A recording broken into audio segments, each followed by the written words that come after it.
Hello बच्चों, स्वागत है आपका हैप्टिक स्टडी चैनल पर। आज मैं आपको चैप्टर नंबर 2 सूक्ष्म जीव मित्र एवं शत्रु क्लास 8 का साइंस का कराने जा रहा हूँ। चैप्टर नंबर 1 मैंने 2 पार्ट में कंप्लीट करा दिया है। अगर आपने वो नहीं देखा है तो प्लीज़ आप मेरी प्लेलिस्ट में जाके वो देख लीजिएगा। तो हम शुरू करते हैं अपना चैप्टर नंबर 2। इसको शुरू करने से पहले मेरी आपसे रिक्वेस्ट है कि अगर आपने चैनल को सब्सक्राइब नहीं किया है तो प्लीज़ बच्चों चैनल को सब्सक्राइब कर दीजिएगा। बच्चों, सूक्ष्म जीव आखिर होता क्या है? सूक्ष्म का मतलब बहुत छोटा और जीव मतलब कोई भी जीव बोल सकते हैं, ठीक है। कीटाणु बोल सकते हैं, ये कुछ भी बोल सकते हैं।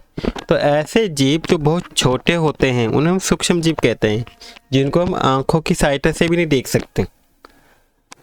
इनको देखने के लिए हम क्या करते हैं, जो आपका माइक्रोस्कोप होता है यानी कि सूक्ष्मदर्शी होता है, उसकी हेल्प से ही हम सूक्ष्म जीव को देख पाते हैं।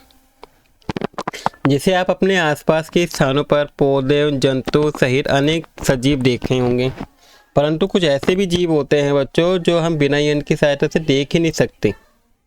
इन्हें सूक्ष्म जीव कहते हैं। उदाहरण के लिए आपने देखा होगा कि बारिश के मौसम में जो ब्रेड रोटी सड़ने लगती है तथा इसकी सतह सफ़ेद काले धब्बे से ढक जाती है।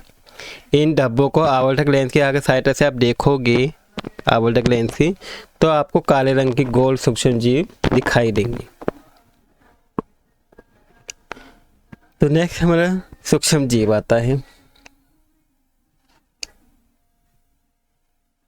जब आप किसी भी चीज को एक तालाब पोखर से जल की कुछ बूंदे डालिए, कांच की स्लाइड पर फैलाकर सूक्ष्म जीव की सहायता से इसको देखिए, तो आपको सूक्ष्म जीव क्या है गति करते हुए दिखाई देंगी।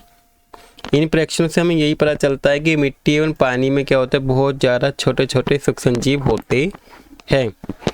सूक्ष्म जीव बच्चों इतने छोटे होते हैं कि हम बिना यंत्र की सहायता से उसे देख ही नहीं सकते। इनमें से कुछ ब्रेड पर उगने वाले कवक को आवर्धक लेंस की सहायता से देखा जा सकता है, जबकि अन्य बिना सूक्ष्मदर्शी की सहायता से देख ही नहीं सकते।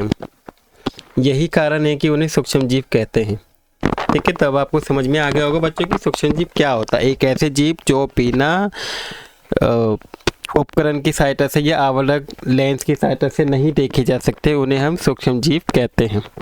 अब सूक्ष्म जीव बच्चों कितने प्रकार के होते हैं? मुख्य 4 भागों में बांटा गया है इनको। सबसे पहला है आपका जीवाणु, दूसरा कवक, तीसरा प्रोटोजोआ और चौथा शैवाल। अब जीवाणु, शैवाल, प्रोटोजोआ एवं कवक के कुछ सामान्य सूक्ष्म जीव आपको आगे चित्र में दिए भी है, मैं भी आपको दिखाऊंगा। इसके अलावा एक वायरस होता है विषाणु, ये भी सूक्ष्म होता है, बहुत ज़्यादा छोटा होता है, परंतु अन्य सूक्ष्म जीवों से ये क्या होता है, अलग होता है। ये केवल परपोषी में ही क्या करते हैं, एकदम गुणन करते हैं। जैसे मान लीजिए 2 हैं तो 2 का 4, 4 के 8, इस तरीके से ये क्या होते हैं, डबल होते होते बढ़ते जाते हैं। अर्थात जीवाणु पौधे अथवा जंतु कोशिका में भी गुणन करते हैं, बढ़ते जाते हैं। इनका भी चित्र दिखाया गया, आगे भी मैं दिखाऊंगा। कुछ सामान्य रोग जैसे कि जुकाम, फ्लू हो जाता है, इन्फ्लुएंजा बोलते हैं जिसे, अधिकतर खांसी, ये सब विषाणु के द्वारा ही होते हैं। कुछ विशेष रोग हैं जैसे कि पोलियो, खसरा, ये भी विषाणु के द्वारा होते हैं। अतिसार, मलेरिया प्रोटोजोआ के द्वारा होता है। बच्चों आपको ये जो है विषाणु के द्वारा होने वाली बीमारियों के नाम, प्रोटोजोआ से होने वाली बीमारियों के नाम, इनके नाम जरूर आपको याद होने चाहिए। आपके एग्जाम में कई बार आता भी है, डायरेक्टली पूछ लिया जाता है। इसके बाद टाइफाइड या क्षय रोग जिसे टीबी भी बोलते हैं, ये किससे होता है, जीवाणु के द्वारा फैलने वाले रोग हैं। अब देखिए इनके चित्र देख लेते हैं। देखिए ये जो है ये स्पाइरल जीवाणु का चित्र है, जो दिख रहा है आपको, ये छड़नुमा जीवाणु है, ये भी एक जीवाणु है, ठीक है। तो जीवाणु के चित्र ये दोनों। इसके बाद ये आपके क्या हैं, शैवाल हैं। देखिए ये कौन सा है, क्लेमाइकोनोमोनास, और ये स्पाइरोगाइरा, ये अमीबा है और ये पैरामीशियम है जिसे हम प्रोटोजोआ बोलते हैं। ये इनके उदाहरण हैं। इसके बाद बच्चों ये 3 जो हैं ये कवक हैं, ये राइजोपस है, ये पेनिसिलियस है और ये एस्परजिलस है। ठीक है, इसके बाद जो बच्चों ये देख पा रहे हैं आप, ये जो है ये क्या है, विषाणु है, वायरस जिसे बोलते हैं।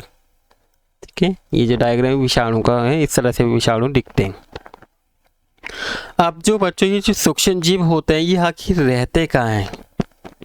सूक्ष्म जीव एककोशिक भी हो सकते हैं, जैसा कि जीवाणु को शैवाल, प्रोटोजोआ, अथवा बहुकोशिक भी हो सकते हैं। बहुकोशिक कौन कौन से हैं? शैवाल और कवक।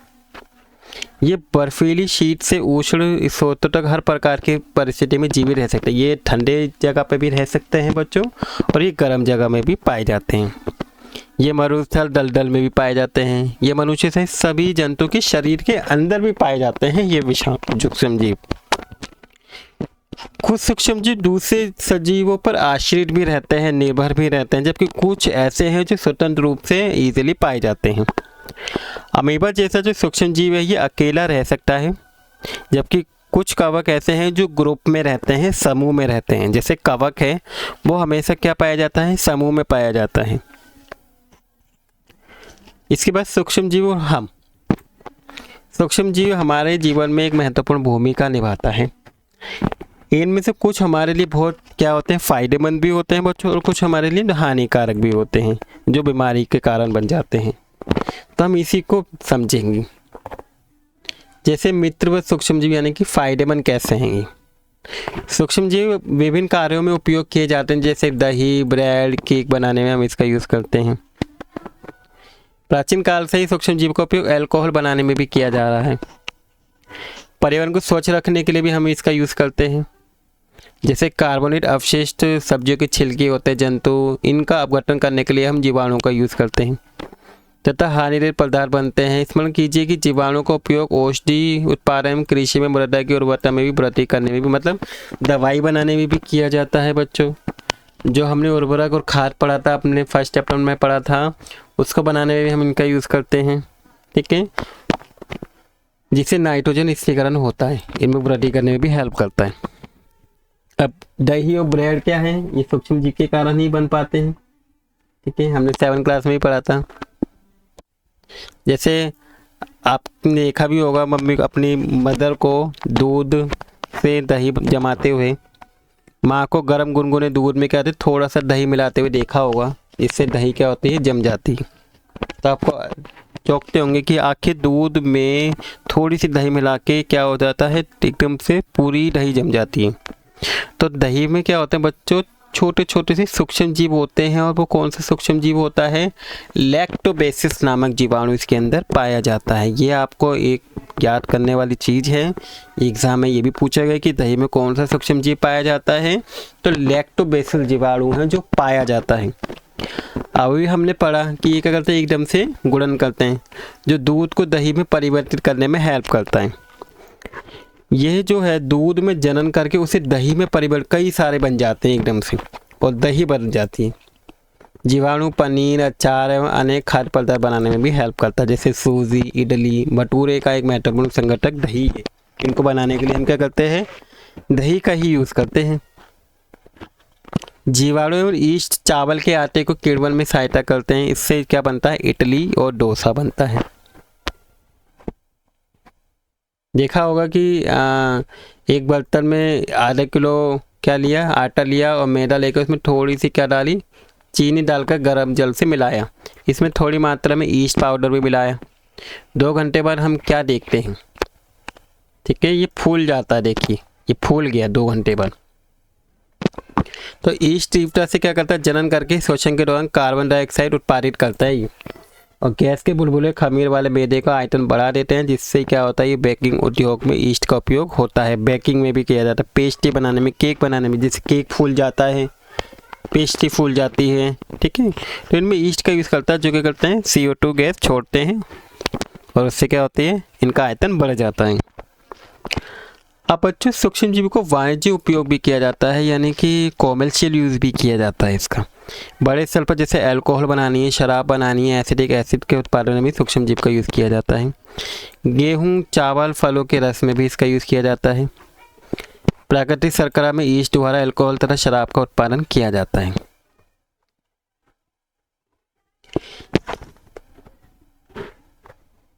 जो चीनी के अल्कोहल में एक अल्कोहल है जो चीनी के अल्कोहल में परिवर्तित करने के कारण बनता है, जब हम चीनी को अल्कोहल में बदल देते हैं। चीनी का अल्कोहल में जब हम परिवर्तन करते हैं तो उसे हम क्या कहते हैं बच्चों, किण्वन कहते हैं, यानी कि फर्मेंटेशन भी बोलते हैं। लुई पास्चर ने क्या कहते हैं, किण्वन की खोज की थी 1857 में, ये भी इम्पोर्टेंट है बच्चों। इसके बाद सूक्ष्म जीव के औषधि को मतलब कि दवाई बनाने में भी हम इसका यूज़ करते हैं। आपने देखा होगा कि जब भी आप बीमार पड़ते हो डॉक्टर आपको आता है और एक इंजेक्शन देता है। वो कौन सा इंजेक्शन होता है, पेनिसिलिन का इंजेक्शन देता है, अथवा कोई अन्य प्रतिजैविक गोली कैप्सूल ये भी दिए जाते हैं आपको जब बीमार होते हैं। तो इन औषधियों का स्रोत क्या है, ये औषधि किससे बनती हैं, ये बच्चों हमारे सूक्ष्म जीव से ही बनती है। ये क्या करते हैं, ये हमारे लिए फ़ायदेमंद होते हैं सूक्ष्म जीव। ये जो हमारे शरीर में कुछ सूक्ष्म जीव होते हैं जो बीमारी पैदा करते हैं, उन्हीं सूक्ष्म जीव को इन वाले सूक्ष्म जीव से मारा जाता है, उनकी वृद्धि को रोका जाता है। और इस प्रकार की औषधि को हम प्रतिजैविक यानी कि एंटीबायोटिक भी कहते हैं। आजकल जीवाणु और कवक से अनेक प्रतिजैविक औषधियों का उत्पादन होता है, तो आपको इनके नाम जरूर पता हो कौन कौन से एंटीबायोटिक हैं। पहला स्ट्रेप्टोमाइसिन, टेट्रासाइक्लिन एंड एरिथ्रोमाइसिन। ठीक है, ये 3 नाम कई बार एग्जाम में आपके आए हैं। इनका यूज़ किया जाता है एंटीबायोटिक के रूप में, जिन्हें कवक के जीवाणु से बनाया जाता है। किसी विशेष प्रकार के सूक्ष्म जीव का संवर्धन करके प्रतिजैविक का भी उत्पादन किया जाता है, जिन्हें अनेक रोगों से चिकित्सा के उपयोग में लाए जाते हैं। सन 1929 में अलेक्जेंडर फ्लेमिंग जीवाणु रोगों से बचाव हेतु एक संवर्धन प्राप्त प्रयोग कर रहे थे। अचानक उन्होंने संवर्धन तस्तरी पर हरे रंग की फफूंदी देखी। उन्होंने पाया कि ये फफूंद जीवाणु को वृद्धि को रोक रहे हैं तथा ये पाया कि बहुत सारे जीवाणु फफूंद द्वारा मारे गए हैं। इस प्रकार फफूंद से उन्होंने पेनिसिलिन बनाई। अब आपने देखा होगा कुछ जानवर आहार करते हैं, कुक्कुट आहार में भी प्रतिजैविक मिलाए जाते हैं, पशुओं के या जानवरों के खाने में भी, जिसका उपयोग पशुओं में सूक्ष्म जीव का संचरण को रोकना है। प्रतिजैविक का उपयोग कुछ पौधों के रोग के नियंत्रण के लिए भी किया जाता है, कि कुछ पौधों में भी क्या होती है, बीमारी हो जाती है, उनको भी रोकने के लिए हम इनका यूज़ करते हैं। ध्यान रखना चाहिए कि डॉक्टर की सलाह पर ही प्रतिजैविक की दवाई लेनी चाहिए तथा इस दवा का कोर्स भी पूरा करना चाहिए जितना टाइम बोला जाए। यदि आप प्रतिजैविक कुछ समय लेंगे जब आपको आवश्यकता नहीं है, तो अगली बार जब आप बीमार होंगे तो आपको प्रतिजैविक की आवश्यकता होगी, तो वह उतनी प्रभावी नहीं होगी। इसके अतिरिक्त अनावश्यक रूप में ली गई प्रतिजैविक शरीर में उपस्थित जीवाणु भी नष्ट कर देते हैं। ठीक है, सर्दी जुकाम फ्लू में प्रतिजैविक प्रभावशील नहीं है, क्योंकि ये रोग विषाणु द्वारा होते हैं। ठीक है, इसके बाद बच्चों आपका आता है वैक्सीन। वैक्सीन क्या होता है, जब रोगकारक सूक्ष्म जीव हमारे शरीर में प्रवेश करते हैं तो लड़ने के लिए हमारा शरीर प्रतिरक्षा उत्पन्न करता है।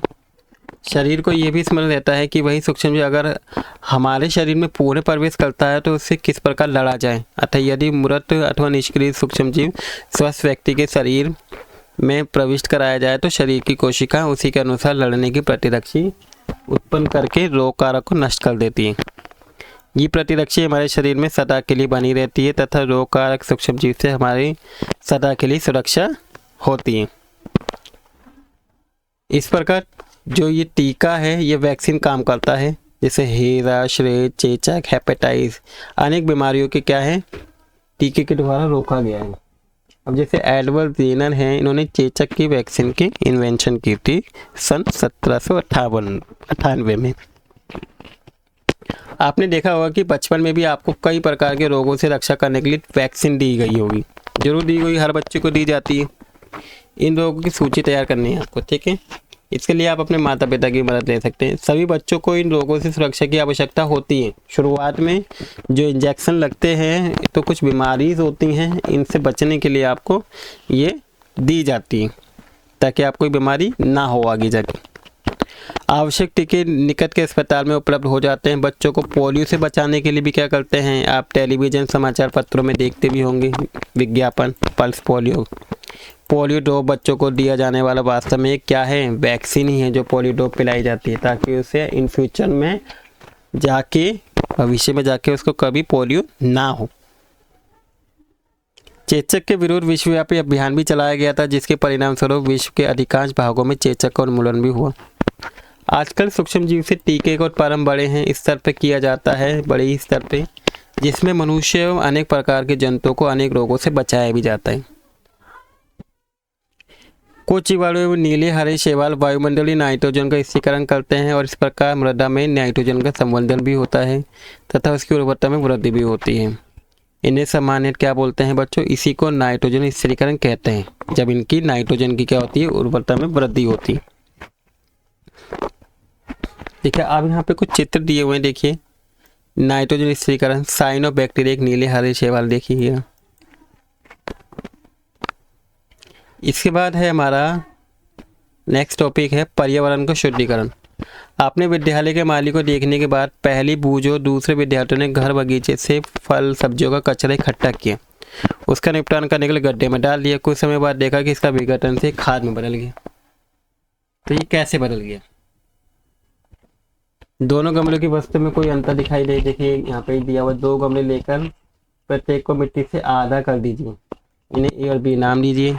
एक गमले में पौधे का कचरा भर दीजिए तथा दूसरे गमले में पॉलीथीन की थैली, कांच की खाली बोतलें, प्लास्टिक के टूटे खिलौने, ये सब उसमें भर दीजिए। एक और रख दीजिए। 3-4 सप्ताह के बाद आपको देखना है कि क्या होता है। आप क्या देखेंगे? गमले ए का पारा अवशेष हुआ या नहीं हुआ। सूक्ष्म जीव के द्वारा पारा अवशेष का अपघटन कर उसे खाद में बदल दिया जाता है। कि सूक्ष्म जीव क्या होते हैं? उन पेड़ पौधों को क्या करके अवशिष्ट जो भी होती है उनको क्या करते हैं? अपघटन कर देते हैं, ठीक है, नष्ट कर देते हैं और उसको किस में बदल देते हैं बच्चों? खाद में बदल देते हैं। इस प्रक्रिया में जो बने पोषक पौधे हैं दोबारा उन्हें दोबारा से यूज़ कर लिया जाता है। अब गमले बी में पॉलीथीन की टहली ये सब भरी हुई थी, खिलौने के टुकड़े, इस प्रकार का परिवर्तन नहीं हुआ। क्यों? क्योंकि सूक्ष्म जीव इन पर अपने क्रिया नहीं कर पाते, इनको अपघटन नहीं कर पाते, ठीक है, इनको नष्ट नहीं कर पाते, जिसकी वजह से इसमें खाद नहीं बनेगी। अब अक्सर बड़ी मात्रा में मृत जीवों को सड़ते हुए पादप, कभी कभी सड़ते हुए जंतुओं के रूप में भी देखते हैं। कुछ समय के बाद ये गायब हो जाते हैं। इसका मुख्य कारण है कि सूक्ष्म जीव मृत जैविक अवशेष का अपघटन करके उन्हें सरल पदार्थ में बदल देते हैं। ये पदार्थ उन्हें पौधों एवं जंतुओं के द्वारा पुनः उपयोग के लिए भी यूज़ करते हैं। इस प्रकार हानिकारक और दुर्गंध युक्त पदार्थों का निम्नीकरण के लिए हम सूक्ष्म जीव का भी यूज़ करते हैं।